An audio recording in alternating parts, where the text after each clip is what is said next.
नमस्ते जी। वैदिक राष्ट्र में आपका स्वागत है। आगे बढ़ने से पहले वैदिक राष्ट्र लगातार आपके लिए वेद और वेद सिद्धांतों से संबंधित वीडियोस लेकर आता है। इसीलिए हमारा आपसे निवेदन है कि वेद प्रचार के इस कार्य में हमारा सहयोग करें, हमारा उत्साहवर्धन करें। वैदिक राष्ट्र को लाइक करें, शेयर करें, सब्सक्राइब करें, बेल आइकन की घंटी को दबा दें, साथ ही साथ अपने कीमती सुझाव कमेंट करें। वेदों की संख्या 4 है: ऋग्वेद, यजुर्वेद, अथर्ववेद, सामवेद। यजुर्वेद मुख्यतः कर्मकांड पर आधारित है। यजुर्वेद के प्रथम अध्याय में 31 मंत्र हैं।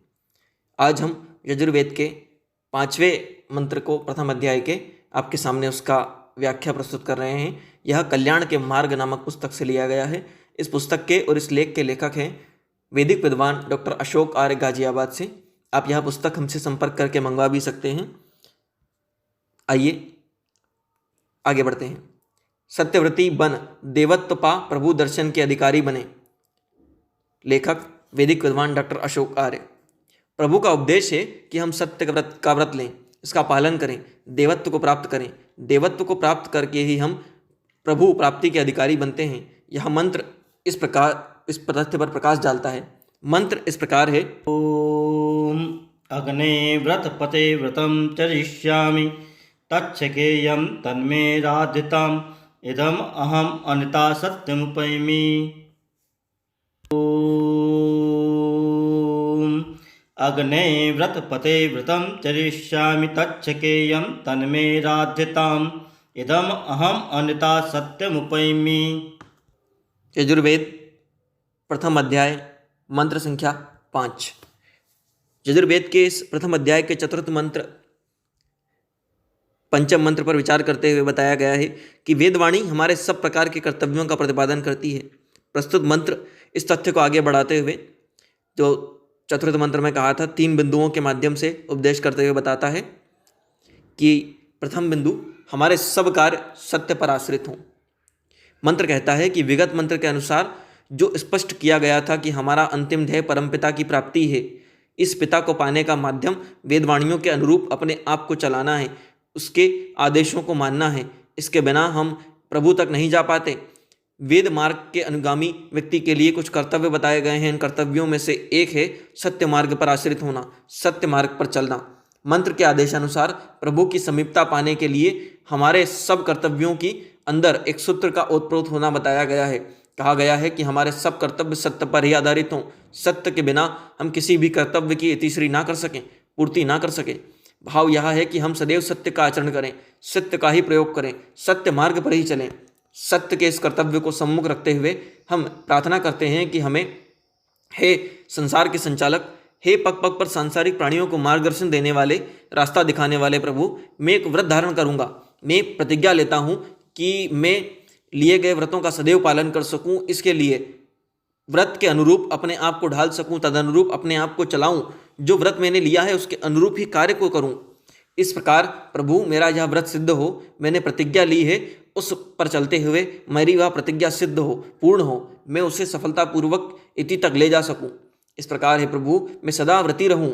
इस व्रत का आचरण करते हुए, सत्य मार्ग पर चलते हुए मैं अनत को, गल मार्ग को, झूठ के मार्ग को, जो गलत मार्ग है उनको छोड़ दूं, सत्य के मार्ग पर चलूं, इस सज्जनों के मार्ग का आचरण करूं।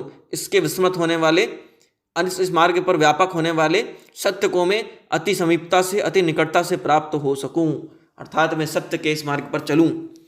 द्वितीय, सत्य की प्राप्ति का व्रत का स्वरूप। प्रश्न उठता है कि हमने जो व्रत लिया है, जो प्रतिज्ञा ली है, उसका स्वरूप क्या है। विचार करने पर यह निर्णय सामने आता है कि हमने जो व्रत लिया है, इस व्रत का संक्षेप स्वरूप यह है कि हम अनंत को छोड़ दें, इस पाप के मार्ग को छोड़ दें, अन्यत्र जो मार्ग हैं, बुरे मार्ग पर चलना छोड़ दें, यह उन्नति की ओर जो दूसरे मार्ग हैं जो नहीं ले जाते उनको छोड़ दें। यह मार्ग हमें ऊपर उठने नहीं देता, यह सुपथ नहीं देता। गलत जो मार्ग हैं वो सुपथ नहीं देते। हमने अपने जिस ध्येय को पाने की प्रतिज्ञा ली है, यह पाप मार्ग हमें उस ध्येय के निकट ले जाने के स्थान पर दूर ले जाने वाला है। इसीलिए हमने इस मार्ग पर ना चलकर सत्य के मार्ग पर हमें चलना है। मानो हमने गाजियाबाद से दिल्ली जाना है, इसके लिए आवश्यक है कि हम गाजियाबाद से दिल्ली की सड़क पकड़ें। यदि मेरठ की सड़क पकड़कर चलने लगे तो चाहे कितना ही आगे बढ़ते जावें, चलते जावें, कभी दिल्ली आने वाली नहीं है। इसीलिए हमने जो उस पिता को पाने की प्रतिज्ञा ली है, उसकी पूर्ति के लिए आवश्यक है कि हम असत्य का, गलत का मार्ग छोड़ दें, सत्य का मार्ग, सत्य को प्राप्त होता है, तभी हम उस पिता की समीपता मिल पाएगी हमें। सत्य से उत्तरोत्तर तेज बढ़ता है। तृतीय, परमपिता परमात्मा को व्रतपति कहा जाता है। वह गया है, वह प्रभु हमारे सब व्रतों के स्वामी भी हैं। हमारे किसी भी व्रत की इतिश्री, हमारे किसी भी व्रत की पूर्ति उस प्रभु की दया दृष्टि के बिना, उस प्रभु की कृपा दृष्टि के बिना पूर्ण होने वाली नहीं है। जब प्रभु की दया हम पर बनेगी तो ही हम अपने किए गए व्रतों को सिद्ध कर सकेंगे। इसीलिए हमने सत्य पथ का पथिक बनने का जो व्रत लिया है, उसको सफलता तक ले जाने के लिए हमने सत्य व्रत का पालन करना है तथा सुपदगामी बनना है। प्रभु का उपासना, प्रभु की समीपता, प्रभु के निकट आसन लगाना ही हमारी शक्ति का स्रोत है। इसीलिए हमने प्रभु के निकट जाकर बैठना है, तभी हम अपने लिए गए व्रत का पालन करने में सफल हो सकेंगे। जब हम सत्य पर चलेंगे तब हम सत्यव्रती हो इस व्रत के पूर्ति का यत्न करते हैं तो धीरे धीरे हमारा तेज भी बढ़ता जाता है।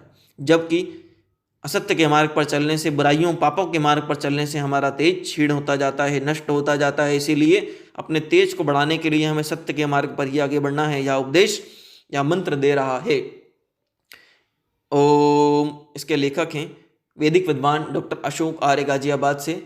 यह लेख पुस्तक से लिया गया है, कल्याण के मार्ग, और आप इस लेख के जो पुस्तक है उसको मंगवा सकते हैं हमसे संपर्क करके।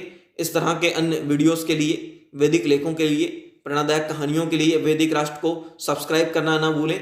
बेल आइकन की घंटी को दबा दें, वीडियो लाइक कर दें, साथ ही साथ अपने कीमती सुझाव कमेंट अवश्य करें, हमारा उत्साह बना रहे। ताकि धन्यवाद।